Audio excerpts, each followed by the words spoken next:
नमस्कार, आप देख रहे हैं भारत टाइम्स न्यूज और मैं हूं आपके साथ छवि। भीलवाड़ा शहर के नामचीन ब्रजेश बांगड़ हॉस्पिटल को Bhilwara urban cooperative bank chairman Vijay Pandey की मौत के लिए जिम्मेदार ठहराते हुए अस्पताल के खिलाफ परिजनों व सर्व समाज के लोगों ने बुधवार को अस्पताल के बाहर डॉक्टर के पुतले के साथ प्रदर्शन और नारेबाजी की। इस दौरान परिजनों ने डॉक्टर ओला का पुतला भी फूंका। परिजनों का कहना है कि विजय पांडे की मौत का जिम्मेदार ब्रजेश बांगड़ अस्पताल व चिकित्सक पवन ओला है। इसी के चलते बुधवार को दोपहर अस्पताल के बाहर धरना देकर डॉक्टर के पुतले के साथ नारेबाजी और प्रदर्शन किया गया। पांडे के भाई विवेकानंद पांडे ने मामले की न्यायिक जांच की मांग की है। प्रदर्शन में मृतक पांडे के परिवार की महिलाएं भी शामिल थीं। इनके हाथ में नारे लिखी तख्तियां भी थीं। बाद में प्रदर्शन कर रहे लोगों ने पांडे की मौत का जिम्मेदार बताए जा रहे डॉक्टर ओला का पुतला फूंका। उधर प्रदर्शन को देखते हुए एसडीएम ओम प्रभा और सुभाष नगर थाना प्रभारी पुष्पा कांसौटिया, भीमगंज थाना प्रभारी सुरजीत सहित पुलिस का जाब्ता मौके पर स्थिति संभाले हुए था। उधर परिजन व अन्य पीड़ितों ने बांगड़ मैनेजमेंट व डॉक्टर ओला से मिलने के लिए अड़े रहे, लेकिन प्रशासन ने मिलने नहीं दिया। काफी जद्दोजहद के बाद प्रशासन व परिजनों के बीच समझाइश हुई। समझाइश में 10 दिनों में जांच कर उचित कार्रवाई करने के लिए आश्वासन किया। आश्वासन दिया। शहर विधायक विट्ठल शंकर अवस्थी भी मौके पर पहुंचे व एसडी ओम प्रभा से मिलकर मामले की गंभीरता से अवगत कराया। उधर परिजनों में काफी रोष देखने को मिला। सुभाष नगर थाना पुलिस में जाब्ता मौजूद रही। उधर परिजनों ने आक्रोशित होते हुए बताया कि यदि डॉक्टर व बांगड़ चिकित्सालय के खिलाफ उचित कार्रवाई नहीं की जाती, उग्र आंदोलन कर धरने प्रदर्शन किए जाएंगे। इस दौरान शहर विधायक विट्ठल शंकर अवस्थी, पार्षद रेखापुरी, एडवोकेट छेल बिहारी व एडवोकेट आजाद शर्मा, एडवोकेट मनोज पालीवाल, एडवोकेट अनीता व्यास, राष्ट्रीय मानवाधिकार आयोग भीलवाड़ा अध्यक्ष लक्ष्मी नारायण व्यास, पूरनमल शर्मा सहित सैकड़ों सर्व समाज के लोग मौजूद रहे। घटनाक्रम क्या रहा? 15 जून को हमने एडमिट करवाया था उनको, क्योंकि उन्होंने पोहे खाए थे तो उनके गैस्ट्रिक प्रॉब्लम हुई थी। 15 जून रात को यहाँ 10 बजे हमने उनको एडमिट करवाया था। उन्होंने रात को ही सौदेबाजी शुरू कर दी कि इनके स्टंट लगेंगे, 2 घंटे भी निकल सकते हैं, 2 मिनट में भी कुछ हो सकता है। हमने यहाँ एक स्टंट लगवाया, पूरी रात उनको यहाँ रखा। उनके बाद 2 दिन बाद फिर ओला जी आते हैं, दलाल मौत का, फिर सौदेबाजी करता है परिवार से कि 2 घंटे और हैं आपके पास। हमने कहा हम बाहर ले जाते हैं, रिस्क होगी। उसने ये बात कही थी हमारे को। 2 स्टंट और डाले उसने। उसके बाद 7 दिन बाद हम वापस आए, उनके सोडियम कम हो गया था, फिर भी उन्होंने यहाँ भर्ती रखा।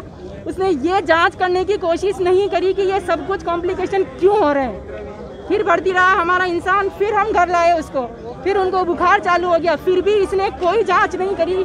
इसने यूँ भी नहीं कहा कि उनको बाहर ले जाओ। हम हमारी विजय पांडे जी है, इनका इस बांगड़ हॉस्पिटल में कोई ट्रीटमेंट चला था और उनका असामयिक निधन हो गया है।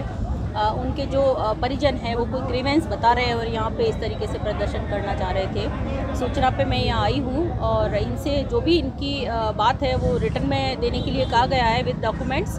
और इसी की तरह 5-7 और लोग भी आ गए हैं, तो उन सबसे भी रिटर्न में लेके और आगे की कार्रवाई की जाएगी। मैडम, पूर्व में भी हॉस्पिटल प्रशासन पर कई बार आरोप लगे हैं इस तरह के। मैं पूर्व की मेरे को जानकारी में नहीं है, लेकिन अभी जो ग्रीवेंस रखते हैं उनसे रिटर्न में लेके और नियमानुसार जो भी है आवश्यक कार्रवाई की जाए। आज धरने प्रदर्शन किए गए आपके खिलाफ और हॉस्पिटल के खिलाफ, उसके बारे में आपका क्या कहना है? देखिए, जहाँ तक मेरी जानकारी है, ये जो पेशेंट थे 15 जून को हमारे पास आए थे। 15 जून को हार्ट अटैक लेके आए थे और हार्ट अटैक के साथ में उनकी बीपी काफ़ी लो था और हार्ट रेट भी काफ़ी कम चल रही थी। तो ऐसी कंडीशन में तो मरीज़ का इमरजेंसी एंजियोप्लास्टी इंडिकेटेड होता है और परिवारजनों की सहमति से हाई रिस्क एक्सप्लेन करते हुए वो प्रोसीजर किया गया।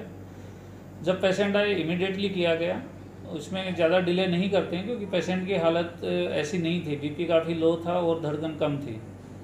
तो जो आर्टरी बंद थी, नस बंद थी, उसको स्टेंट डाल के बिल्कुल खोला गया। उसके बाद पेशेंट हमारे पास 3-4 दिन हॉस्पिटल रुके, कोई प्रॉब्लम नहीं थी, पेशेंट चल के घर गए हैं। उसके बाद करीब 1.5-2 महीने तक मेरे पास बीच बीच में आके दिखाते रहे हैं। बिल्कुल पेशेंट ओपीडी में आते हैं, चल फिर के जाते हैं। पेशेंट को मैंने रूटीन एक्टिविटी स्टार्ट करने के लिए भी बोल दिया था और करीब मान के चलो 3 या 4 बार ओपीडी में आए हैं। उसके बाद पिछले करीब महीने 1.5 महीने से पेशेंट का कोई फॉलोअप मेरे साथ नहीं था। और उसके बाद ये जो भी आरोप लग रहे हैं या जो भी हैं, इसमें मेरे को कोई ज़्यादा सच्चाई लग नहीं रही है। और जो भी अपन ने ऑपरेशन किया है बिल्कुल गाइडलाइन के अकॉर्डिंग हुआ है। पूरे डॉक्यूमेंट्री प्रूफ अपने पास हैं और इसका एविडेंस जब भी हमसे मांगा जाएगा हम देने को तैयार हैं। कितनी तारीख का ऑपरेशन था? 15 जून का ऑपरेशन था। 15 जून। कितने दिन रहे आपके यहाँ पेशेंट? नॉर्मल एंजियोप्लास्टी के बाद 3 या 4 दिन में हम छुट्टी कर देते हैं, और नॉर्मल रूटीन कोर्स था उनका भी, और 3 या 4 दिन में ही हमने छुट्टी कर दी।